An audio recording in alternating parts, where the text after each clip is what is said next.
Hello student, आतापर्यंत आपण solid स्टेटबद्दल काय काय शिकलेलं आहे त्याचे टाईप शिकलो आहे. क्रिस्टलाइन अमॉर्फस शिकलो.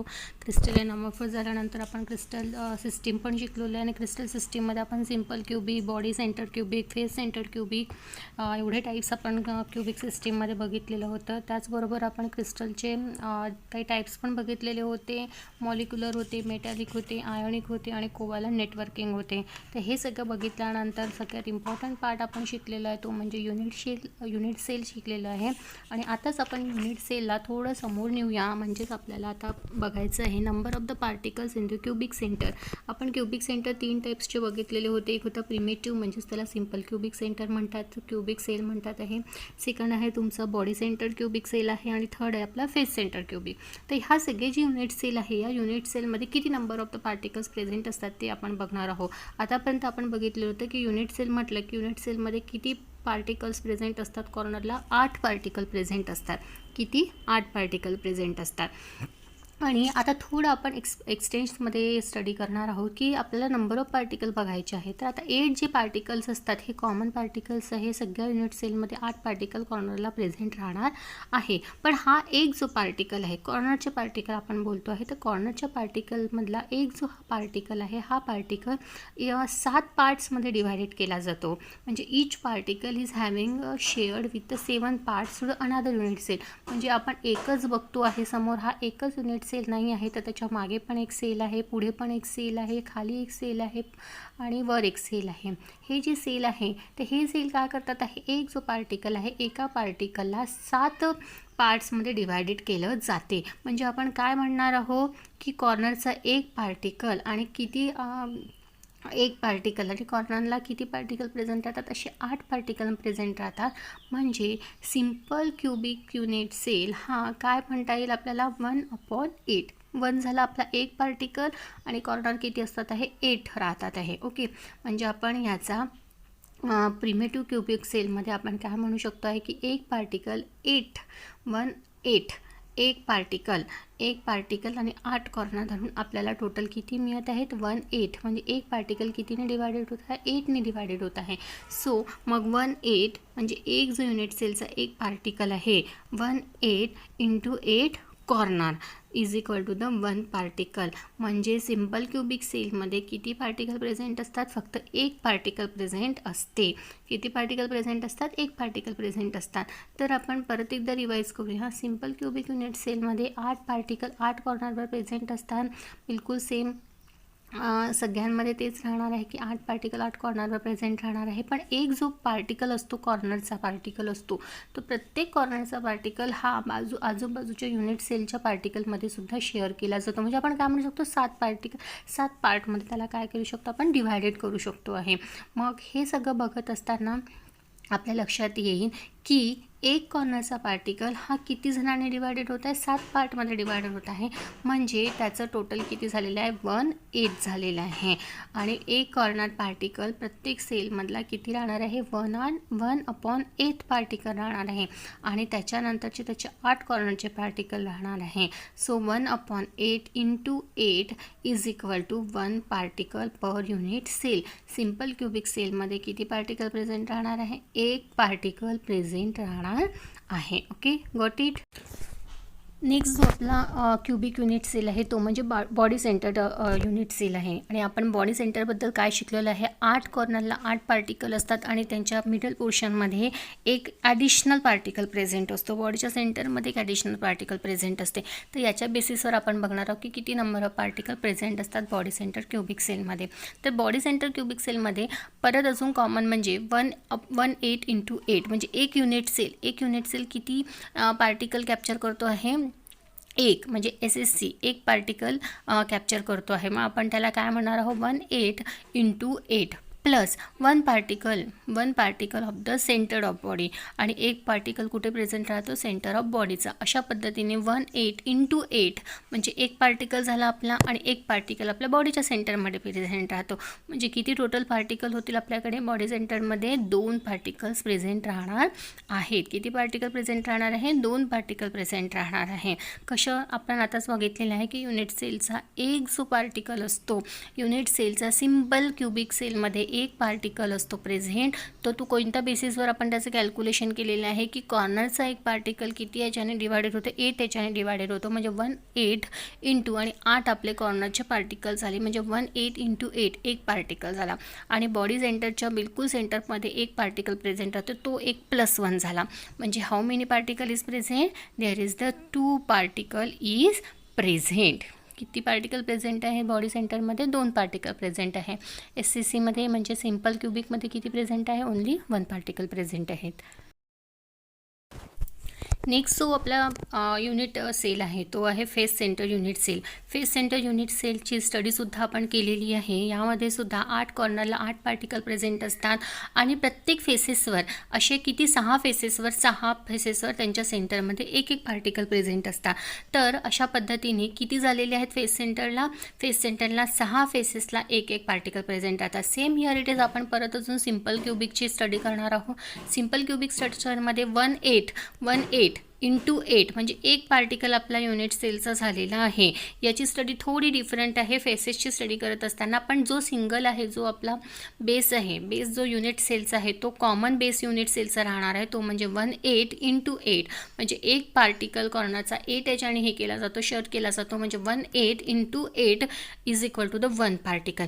आता 6 faces is having the shared about the 1/2 म्हणजे एक जो मॉलिक्यूल आहे तो सेंटरमध्ये प्रेझेंट राहतो, फेसेसच्या सेंटरमध्ये प्रेझेंट राहतो. आणि हा फेसेसच्या सेंटरमध्ये प्रेझेंट असताना तो साईडच्या सुद्धा 2 मॉलिक्यूलनी अटॅच केला जातो, म्हणजे शेअर केला जातो. म्हणजे एक जो फेसेसचा पार्टिकल आहे तो साईडच्या 2 पार्टिकलनी सुद्धा बाहेरचा आतला एक पार्टिकल आतले 2 पार्टिकलनी शेअर केला जाईल, परत तो दुसऱ्या पण पार्टिकलनी शेअर केला जाईल 2 याच्यामध्ये. म्हणजे इथे आपण काय म्हणू, 1/2 into 6 faces is having the 1 + 3 is equal to the 4 particle. म्हणजे फेस सेंटरमध्ये किती पार्टिकल प्रेझेंट राहतात आहे, 4 पार्टिकल प्रेझेंट राहतात आहे. किती पार्टिकल, 4 पार्टिकल प्रेझेंट राहत आहे. अशा पद्धतीने फेस सेंटरमध्ये पहिला जो युनिट सेल होता सिम्पल युनिट सेलमध्ये आपण 18 इंटू 8 पार्टिकल म्हणजे एक पार्टिकल प्रेझेंट झालेला आहे. 8 कॉर्नरच्या पार्टिकलने मल्टिप्लाय केल्यानंतर आपल्याकडे एक पार्टिकल जमा होतो आहे. प्लस आपल्याकडे 6 फेसेसमध्ये जे पार्टिकल्स प्रेझेंट आहे ते पार्टिकल आपल्याला 2 कॉर्नरनी शेअर केले जाणार आहे, 2 पार्टिकलनी शेअर केले जाणार आहे. म्हणून 1/2 into 6 is equal to 1 + 3 is equal to 4 particle. आतापर्यंत आपण 3 क्युबिक युनिट सेल बघितलं होतं. एक होता प्रिमेटिव्ह, सेकंड बॉडी आणि थर्ड आहे फेस. तर प्रिमेटिव्हमध्ये आपल्याला किती पार्टिकल्स मिळालेले आहे, एक पार्टिकल मिळालेला आहे. बॉडी सेंटरमध्ये आपल्याला 2 पार्टिकल मिळालेले आहे आणि फेस सेंटरमध्ये आपल्याला काय मिळालेले आहे, 4 पार्टिकल मिळालेले आहे. समोर आपण डायग्राममध्ये बघूयाच की कोणत्या कशा पद्धतीने त्याला डिव्हायडेड केल्या जाते आहे. आणि फक्त एवढं लक्षात ठेवायचं आपल्याला क्वेश्चन्स हा डायग्राममध्ये बघत असाल तुम्ही. एक आहे सिम्पल क्युबिक, सेकंड आहे बॉडी सेंटर्ड क्युबिक, थर्ड आहे face centred cubic. Body simple क्युबिकमध्ये बघू शकता आपण 8 कॉर्नरला 8 पार्टिकल प्रेझेंट आहे. आणि 8 कॉर्नरला 8 पार्टिकल प्रेझेंट असताना हे सुद्धा लक्षात घ्या की आपल्याला इमॅजिनेशन करायचं आहे की साईडला एक युनिट सेल आहे, वर आहे, खाली आहेत, मागे आहे आणि पुढे आहे. तर त्याच्यातला एक कॉर्नरचा जो पार्टिकल्स आहे तो एक कॉर्नरचा पार्टिकल हा साईडच्या सुद्धा युनिट सेलच्या पार्टिकलने डिव्हायडेड होतो, शेअर केला जातो. म्हणून इथे किती पार्टिकल प्रेझेंट आहे, एक पार्टिकल प्रेझेंट आहे. नंतर आपण BCCकडे येऊया. तर बॉडी सेंटरची डेफिनेशनच आहे किंवा बॉडी सेंटरचा कन्सेप्टच आहे की मध्ये एक पार्टिकल प्रेझेंट असतो बॉडीच्या. तर साईडचे तुमचा सिम्पल क्युबिक झालेला आहे, म्हणजे 8 कॉर्नर प्रेझेंट आहे. प्रत्येक याच्यामध्ये एक पार्टिकल शेअर केला जाणार आहे, म्हणजे हा एक पार्टिकल झाला. आणि बॉडी सेंटरच्या मधला एक जो पार्टिकल आपण घेतलेला तो एक पार्टिकल झाला, ते झाले 1/2 म्हणजे 1 + 1 is equal to the 2 particle BCCमध्ये तयार झालेले आहेत. ओके. नंतर आहे FCCमध्ये लक्षात घ्या की FCCच्या प्रत्येक फेसेसला एक पार्टिकल प्रेझेंट राहतो. आणि कॉमन जो पार्टिकल आहे, कॉमन जो युनिट सेल आहे तो एक पार्टिकलचा तो जो आहे तो म्हणजे 8 कॉर्नरवर 8 पार्टिकल प्रेझेंट आहे. आणि परत अजून 18 into the 8 is equal to the 1 हा कॉमन झालेला एक पार्टिकल आपल्याला मिळालेला. मग आपण फेसेसचा विचार करूया. फेसेसच्या याच्यामध्ये प्रत्येक फेसेसला एक पार्टिकल तिथे दिलेला आहे. बघा प्रत्येक वरती दिसत आहे तुम्हाला एक एक फेसेसला एक एक पार्टिकल तिथे दिलेला आहे आणि हा जो पार्टिकल आहे हा पार्टिकल सगळ्या साईडच्या आजूबाजूचे जेवढे युनिट सेल आपण घेतोय त्याच्यातल्या 2 पार्टिकलने शेअर केला जातो आहे. म्हणजे 1/2 × 6 किती फेसेस होते आपल्याकडे 6 फेसेस होते.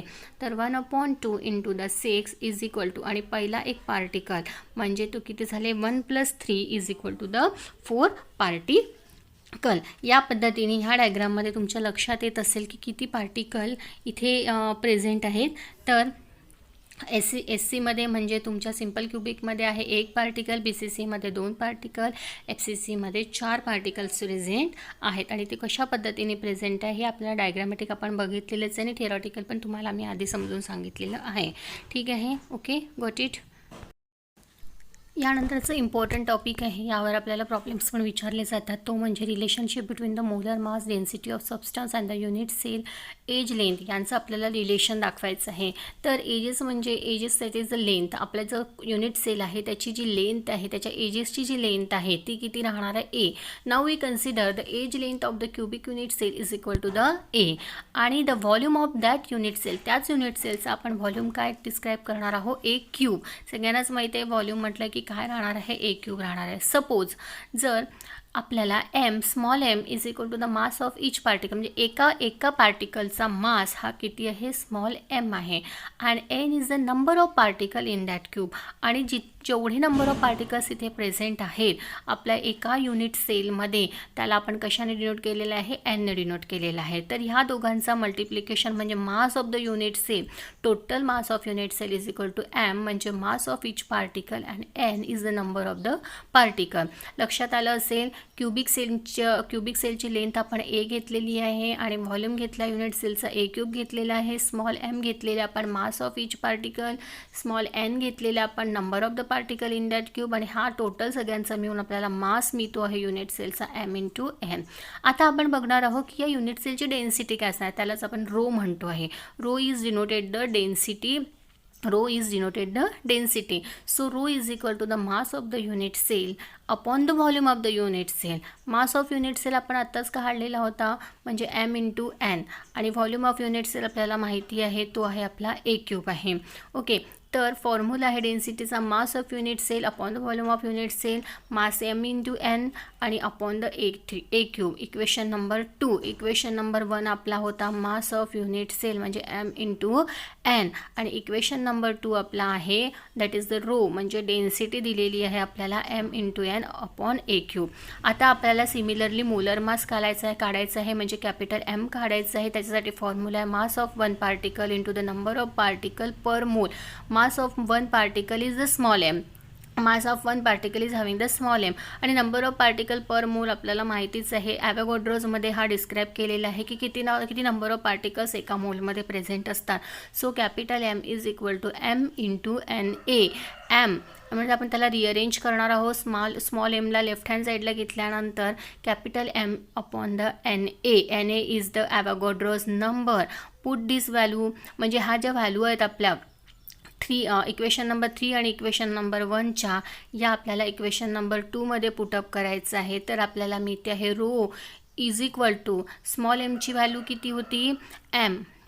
स्मॉल mची व्हॅल्यू किती होते m अपॉन NA × n. आपण इक्वेशन नंबर 3मध्ये काढलेली आहे स्मॉल mची व्हॅल्यू ती आहे कॅपिटल M अपॉन NA म्हणजे Avogadro's number into the n आणि अपॉन ए क्यूब. आता याला रिअरेंज केल्यानंतर आपल्याला फॉर्म्युला मिळते आहे n × कॅपिटल M म्हणजे molar mass upon the a cube into NA. मग आपल्याला साइन कन्व्हेन्शननी काय म्हणणार आहोत रो म्हणजे density is equal to the number of particles into the molar mass upon the volume of unit cell into the Avogadro's number. हा झाला तुमचा relationship between the molar mass density of substance and it is the unit cell of the edge length. Again I am repeated आपल्याला edge length घ्यायची आहे unit सेलची जी आपण ए घेणार आहोत. व्हॉल्यूम आपण घेणार आहोत युनिट सेलचा ए क्यूब घेणार आहोत.